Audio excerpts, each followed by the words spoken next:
Hello viewers, how are you? I am a host and coach Indras Gautam and you are watching the English Horizons.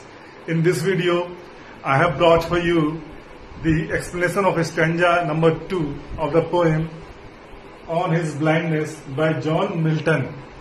So, let's start without delay.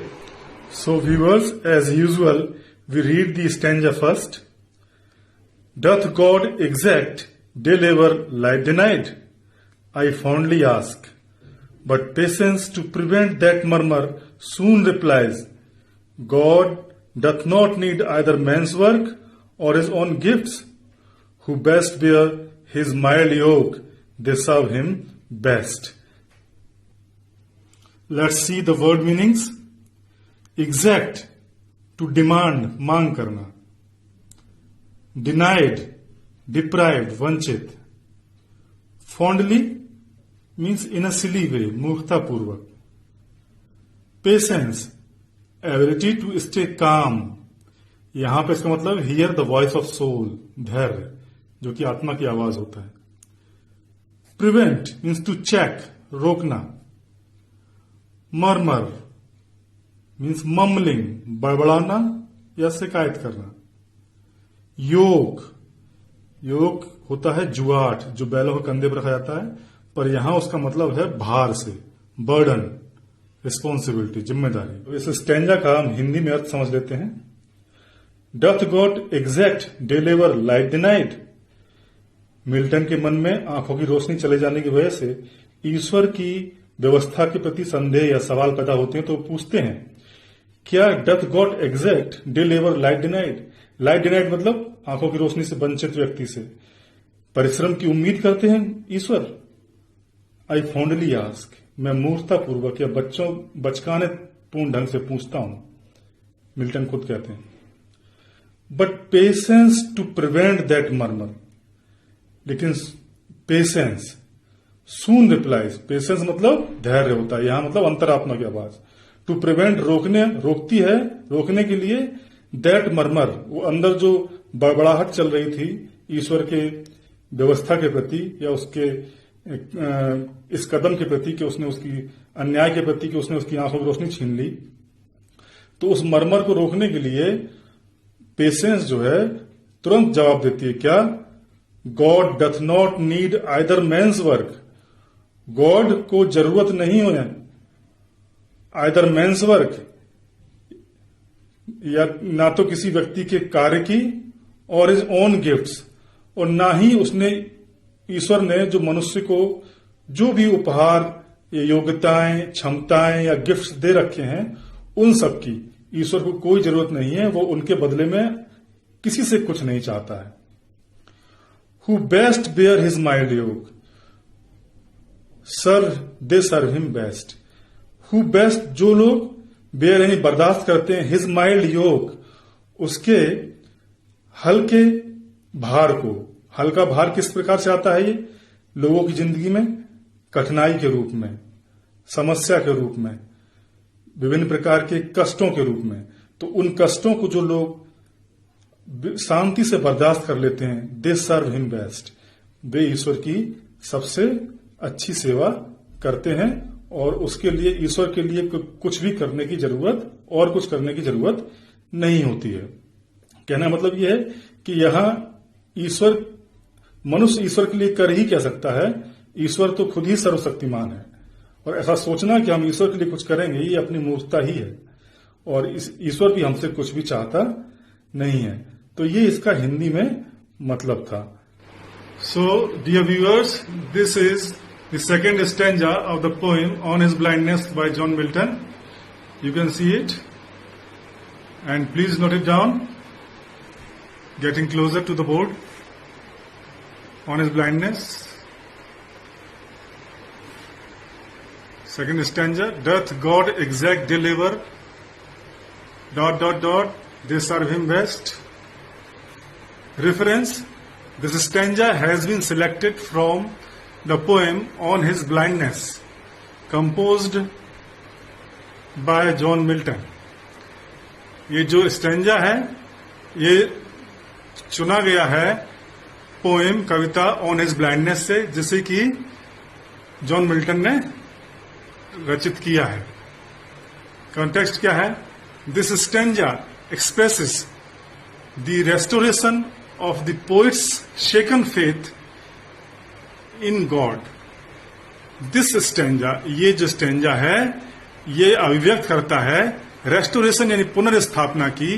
किसकी पुनर्स्थापना? Of poets second faith, कवि की जो शेकन faith है ईश्वर में जो उसकी जो फेथ, जो उसकी श्रद्धा, डगमगाई हुई श्रद्धा है, उसकी पुनर्स्थापना को अभिव्यक्त करता है। Explanation.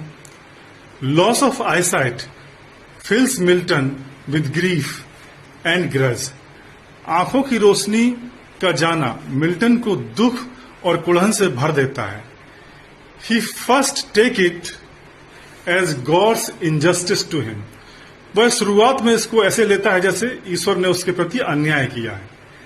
And his faith in God weavers, और उसकी ईश्वर में जो आस्था है, जो विश्वास था, वह डगमगा जाता है। ही डाउट्स, वो संदेह करता है, गॉड्स वेज, ईश्वर के तरीकों पर, एंड कंप्लेन्स अगेंस्ट हिम, और ईश्वर के खिलाफ ही शिकायत करता है। ही वेरी चाइल्डिशली आस्क, बहुत बचकाने पूर्ण ढंग से पूछता है, how God can expect him, ईश्वर उससे कैसे ये उम्मीद कर सकता है, to serve him with the poetic talent, कि वह अपने काव्यात्मक प्रतिभा से उसकी सेवा करे। ही वॉज एंडोव्ड विद, जिससे कि साथ वह जो कि उसको नैसर्गिक रूप से प्राप्त है काव्यात्मक प्रतिभा। हैविंग बीन डिप्राइव्ड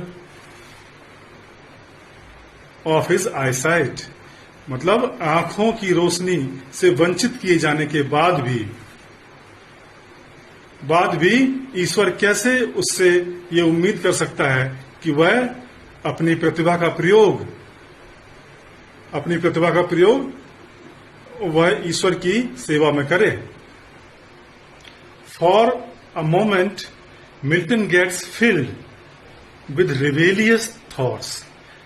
कुछ क्षण के लिए मिल्टन जो है विद्रोही और बगावती विचारों से भर जाते हैं। And his faith in God gets shaken, और ईश्वर में उनकी आस्था जो है डगमगा जाती है। But he quickly comes to his senses as he carefully observes his sentiments.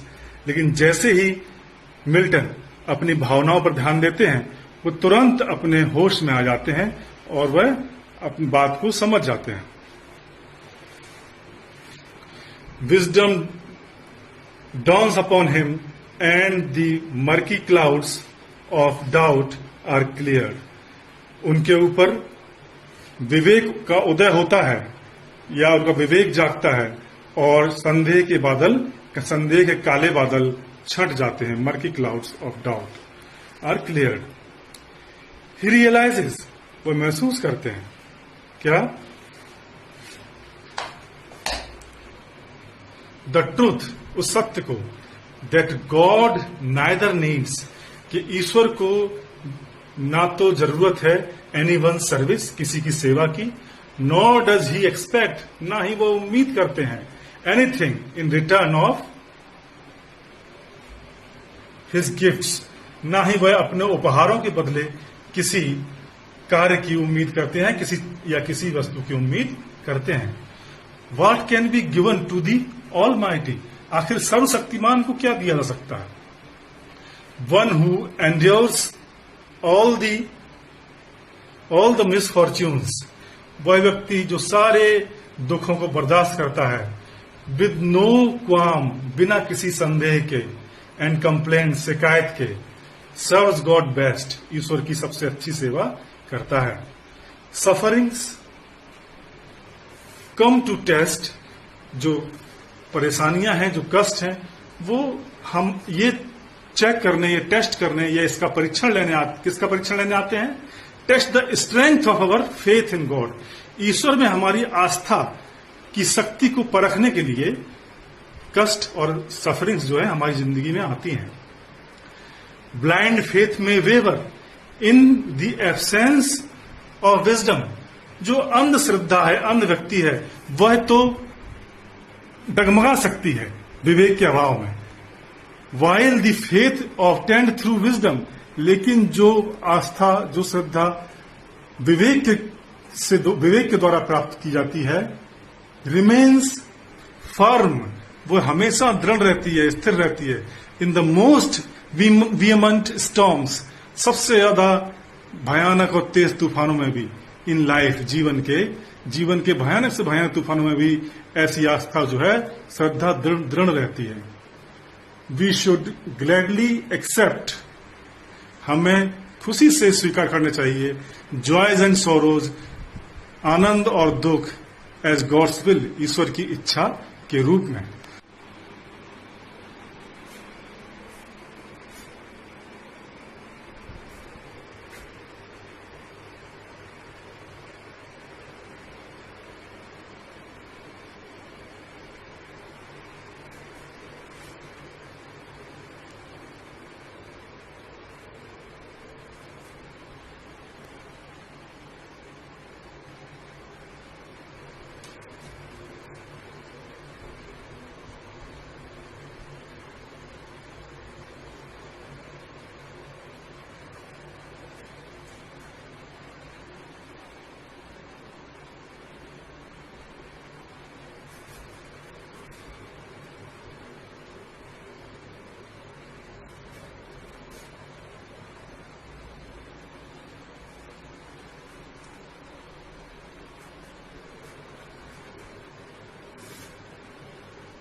So, dear viewers, this is the explanation of the second stanza of the poem on his blindness. You can note it down by pausing the video and taking screenshots. And if you like the video, subscribe to my channel and press the bell icon so that you may get all the notifications of my latest videos. Thank you very much.